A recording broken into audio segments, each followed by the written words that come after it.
and welcome to the channel. Today I'm going to be working on a little project, just sort of like a little experiment, you could say. I don't know how many people are familiar with the channel, but this is my Celica GT that I swapped the 3S into.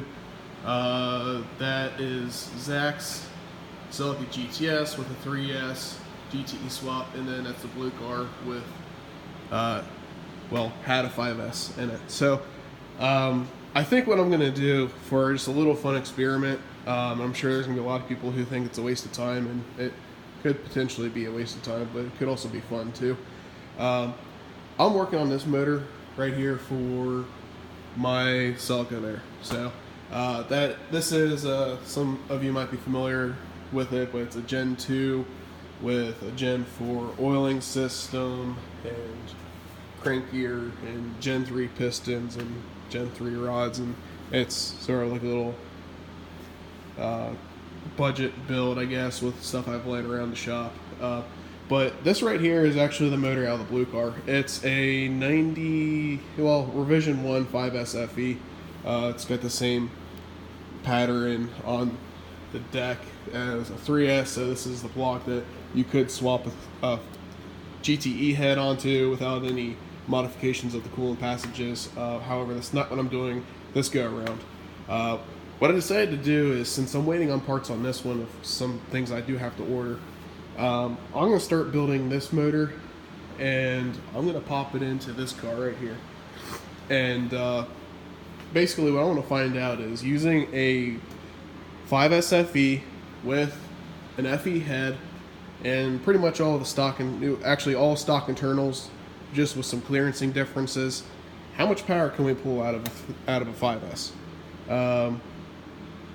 and how fast can we make it go? So basically, it's going to have the same setup as the 3S, as far as it's going to be an MS3X running it. It's going to be bolted up to my front wheel drive E-Series transmission, my E154F front wheel drive conversion thing. So transmission, all that will be stronger. We might test a S-Series transmission one day with that one to see how long the S-Series lasts. But basically what I'm going to do, this motor, I'm going to treat it just like this one, and I'm going to go through and do a build sheet for it. So everything's getting spec'd out, measured. If there's issues, they'll be corrected. Basically, I want to make this a healthy 5S, and then potentially see what kind of power we can get out of it on the dyno. If it lasts on the dyno, maybe take it to a track when they open up and see what it does. So I've got a whole bunch of stuff I went ahead and gathered for this motor. Some stuff used, some stuff new. Not necessarily everything is for this motor. It's stuff I've needed for other projects that will be reused after this one. But as this build goes on, I'll kind of introduce the parts I'm using and kind of my thought process on this 5S.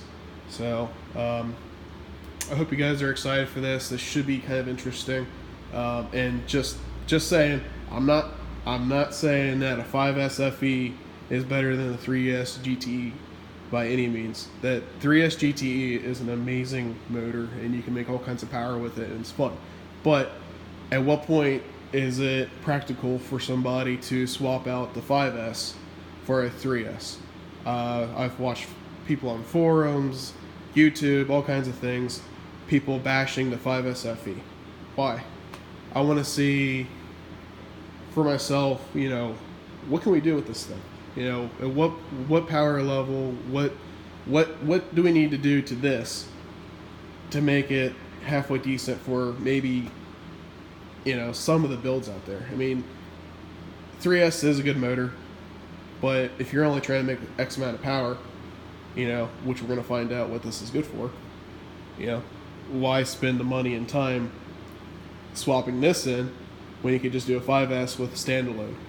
I don't know if a lot of people, I know standalone is a big thing for the 5S. The factory computer absolutely sucks. So if you just swap it using factory ECU and manipulate the injectors with a different map sensor, you're still not controlling the timing. You can play with the fuel a little bit, but let's see what we can do.